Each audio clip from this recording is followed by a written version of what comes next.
दोस्तों, मेरा नाम धर्मराज है। घर वाले मुझे प्यार से राज कहकर बुलाते हैं।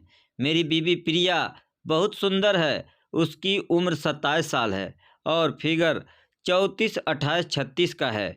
मैं उससे बहुत प्यार करता हूँ और वह भी मुझे बहुत चाहती है। पर जब समय बदलता है तो यही प्यार किस तरह से नफ़रत में बदल जाता है और उसी नफ़रत के चलते इंसान अपना काफ़ी कुछ नुकसान कर लेता है। ये सब हम दोनों के जीवन में भी हुआ और उसी के बाद से हमारे जीवन में काफ़ी बदलाव आ गया। वैसे तो मेरी बीवी एक बहुत ही सीधी-सादी औरत है। वह मेरी मर्ज़ी के बिना किसी गैर मर्द से बात तक नहीं करती थी। लेकिन एक दिन हुआ यूँ कि हम दोनों पति-पत्नी के बीच आपस में किसी बात को लेकर पैसों के लिए झगड़ा हो गया।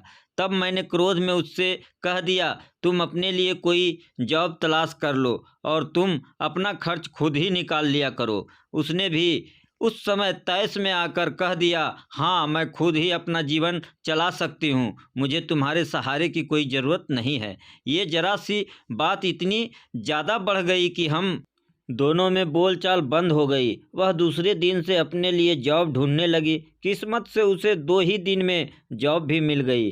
वह घर से दूर कहीं किसी डी मार्ट नामक मार्केट में काम करने लगी। इस जॉब के बाद ही वाइफ की वो वाली कहानी शुरू हो गई थी। कुछ दिन बाद उसके साथ जो वाक़या हुआ वह उसने मुझे बताया और उसी के बताए अनुसार मैं इस कहानी को आपके साथ साझा कर रहा हूँ। जब मेरी बीवी की जॉब लगी तो मुझे कुछ एहसास हुआ कि यार ये मेरी बीवी ही तो है और ये एकदम सीधी सादी भी है। कहीं किसी के चक्कर में पड़ गई तो। और मेरी ये सोच गलत नहीं निकली, उसके साथ यही हुआ। एक दिन वह अपने ऑफिस में कुछ सामान रख रही थी, वहीं एक अजनबी आदमी से टकरा गई और उसका पैर फिसल गया, परंतु उस आदमी ने उसे गिरने से बचा लिया। मेरी बीवी उसे थैंक्स बोलकर चली गई। वहीं आदमी दूसरे दिन उससे फिर से मिला।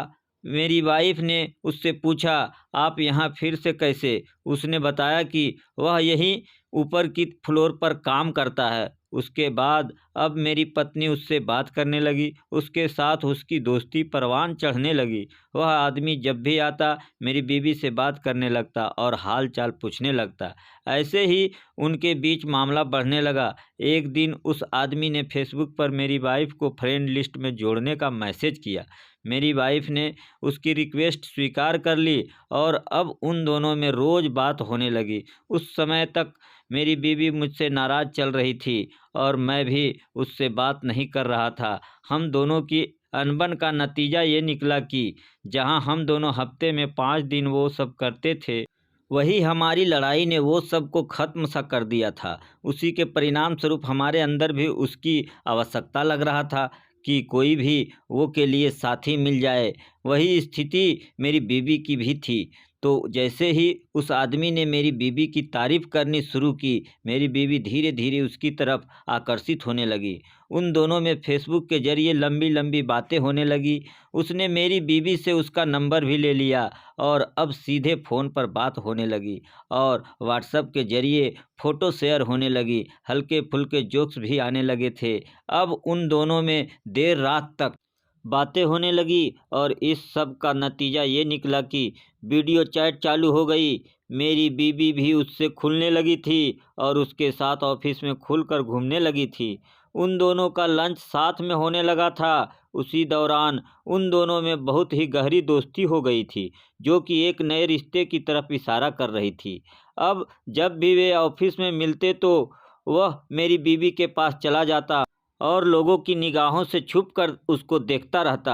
एक दिन उसने मेरी बीवी को अकेले में मिलने के लिए अपने केबिन में बुला लिया, परंतु उसके ऑफिस में सभी थे, इसलिए वह उससे नहीं मिल सकी। दूसरे दिन रविवार था तो मेरी बीवी की छुट्टी थी। उसने मेरी बीवी को मिलने आने के लिए बुलाया। मेरी बीवी ने शनिवार की शाम को मेरे सामने फ़ोन पर बात करते हुए मुझे ये जताया कि रविवार को वह ऑफिस आ जाएगी। हालांकि उसने फ़ोन पर बड़ी नाराज़गी जताते हुए आने की हामी भरी थी कि हफ्ते में एक ही तो दिन मिलता है, उस दिन भी चैन नहीं लेने देते आप लोग। मैंने भी यही समझा कि वाकई में मेरी बीवी को ऑफिस जाना है, इसलिए मैंने भी कुछ नहीं कहा और वैसे भी हमारे बीच नाम मात्र की ही बात होती थी। फिर उसने व्हाट्सएप पर अपने उस बॉयफ्रेंड बन चुके आदमी से कहा, आप मेरे घर के पास वाले सिनेमा घर के आगे वाले मोड़ पर आ जाना।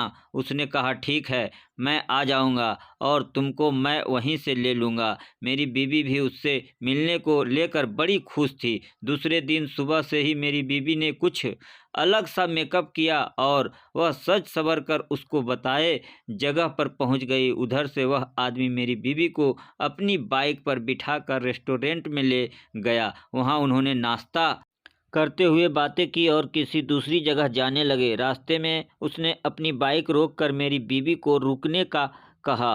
वह एक मेडिकल स्टोर की दुकान पर गया। वहां से उसने पता नहीं क्या लिया। अब वे दोनों फिर से आगे निकल गए और बाइक से जाकर एक होटल के सामने रुक गए।